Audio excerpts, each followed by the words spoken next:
Judges దగ్గర నుంచి start చేస్తాను. ఫస్ట్ సునీత గారు. Of course she's very beautiful. మీరు అంతే కైండ్ అని కూడా అనుకుంటారు, బట్ బ్యూటీకి కైండ్నెస్ కి ఎప్పుడు కూడా లింక్ ఉండదు.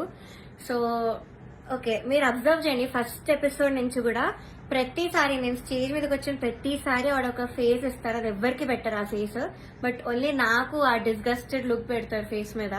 ఇది యాక్చువల్లీ చాలా మంది వెల్ విషర్స్, నా ఫ్యాన్ పేజెస్ అందరూ కూడా నన్ను అడిగారు. కాబట్టి నేను స్క్రీన్ షాట్స్ పెడతాను. ఇది ఎందుకు ఇలా did something happen behind the screen, ఏమైనా అయ్యిందా మీ ఇద్దరికి, లేకపోతే ఏమైనా గొడవ అయిందా అని ఇలా చాలా మంది అడిగారు. ఎందుకు ఆవిడ అలా ఫేస్ పెడుతున్నారు మీరు రాగానే అని. సో కానీ నేను చాలా డిఫెండ్ చేయడానికి ట్రై చేశాను, బికాజ్ నాకు అప్పుడు తెలీదు. నేను ఏదో అలా ఆలోచిస్తున్నాను, వీళ్ళందరూ అలా ఆలోచిస్తున్నారేమో అనుకున్నాను. నాకు తెలియదు అప్పట్లో, ఐ డెంట్ రియలైజ్.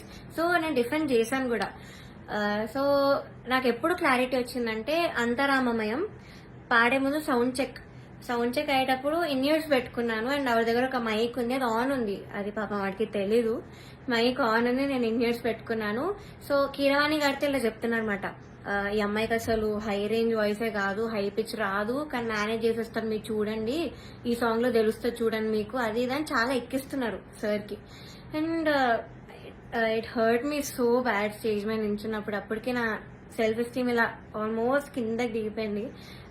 చాలా ఏడుపు వచ్చేసింది ఆ టైంకి. కంట్రోల్ చేసుకొని లేదు, I have to do this అని నేను అంతరామమయం పాడాను. అండ్ ఆ పాటకు వచ్చిన అప్రిసియేషన్ నాకు ఇంకే పాటకు రాలేదు అప్పటి వరకు. సో అంతరామమయంకి బయట ఎవరు కలిసినా కూడా అందరు చెప్పారు నాకు, వాయిస్ చాలా బాగా వచ్చింది ఆ పాటలో అని, కానీ చాలా బాగుంది ఆ పాట అని. అది యాక్చువల్లీ చాలా సాంగ్స్ ఇచ్చాం, రాముడు రావునికి చాలా ఇచ్చాము. నేను ఏది ఇచ్చినా వద్దు వద్దు వద్దు అంటే ఇంకా లాస్ట్ ఆప్షన్ గా మేల్ సాంగ్ ఇచ్చాను, అంతరామమయం.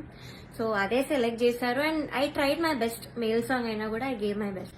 అండ్ అఫ్ కోర్స్ నాకు ప్రతి సాంగ్ కి ఆవిడ దగ్గర నుంచి నెగటివ్ కామెంట్స్ వచ్చాయి. అది మీరు నమ్ముతారు, జడ్జెస్ ఏదంటే అదే నిజం అనుకొని మీరు అఫ్ కోర్స్ నమ్ముతారు, ఓకే. బట్ అదర్ కంటెస్టెంట్స్ పాడేటప్పుడు I even give their names. ఇద్దరు, శ్రీధృతి అండ్ గాయత్రి అక్క, వీళ్ళిద్దరు పాడేటప్పుడు పిచ్చింగ్, ఎస్పెషలీ ధృతికి చాలా పిచ్చింగ్ ఇష్యూస్ వచ్చేటప్పుడు అయితే ఆవిడ ఇలా సైగలు చేసేవాళ్ళు, షార్ప్ అయితే ఇలా చెప్పేవాళ్ళు. అది మేము అందరం చూసాము. గాయత్రి అక్క కూడా షార్ప్ అయితే ఇలా కింద ఫ్లాట్ బాడ్ అని చెప్పేవాళ్ళు. మొన్న కూడా అయింది అది.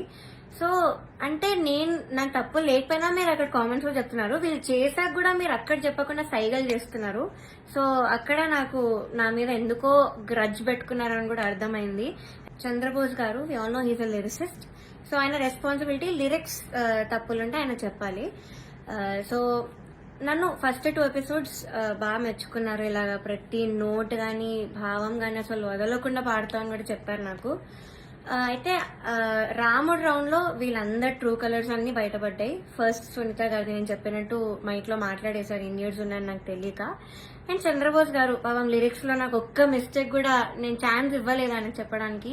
సో దానిలో చెప్పలేక ఆదృత లేదు అని ఒక కామెంట్ ఇచ్చారు. అది ఇంకేం చేయాలి, మేల్ సాంగ్ సేమ్ ఇంపాక్ట్ ఒక ఫీమేల్ వాయిస్ నుంచి మీరు ఎక్స్పెక్ట్ చేయలేరు. సో అంతరామమయం is a male song. So ఇంకా లిరిక్స్ లో చెప్పలేక ఎందుకు ఇంకా క్రియేట్ చేసుకొని చెప్పడం నాకు అర్థం కాలేదు. అదే రౌండ్ లో ఒక అమ్మాయి లిరిక్స్ మర్చిపోయింది రాముడి పాటలో, అది మాత్రం ఆయన మెన్షన్ చెయ్యలేదు. Being a lyricist and responsibility ఉండి కూడా ఆయన చెప్పలేదు. ఆ రౌండ్ లో లిరిక్స్ మర్చిపోయింది, చెప్పలేదు. ఇంకా మమ్మల్ని ఏడ్పించేసావు అది ఇది అని చెప్పింది. చాలా మంది చేతిలో రాసుకొని వచ్చారు, అది కూడా ఆయన చెప్పలేదు, అది కూడా కౌంట్ చేయలేదు. కానీ నాకు మాత్రం లేని నెగిటివ్ పాయింట్స్ అన్ని, ఆయనకు అవసరం లేని నెగిటివ్ పాయింట్స్ అన్ని కూడా చెప్పారు. లిరిక్స్ లో మాత్రం నేను ఇప్పటివరకు ఆయనకు ఒక్క ఛాన్స్ కూడా ఇవ్వలేదు సాంగ్స్ లో. I never made a mistake lyrics point of view అయితే అస్సలు చేయలేదు. మీరే చూడండి, మీకే అర్థమవుతుంది. సో ఇది కూడా మీకు న్యాయం అనిపిస్తుందా?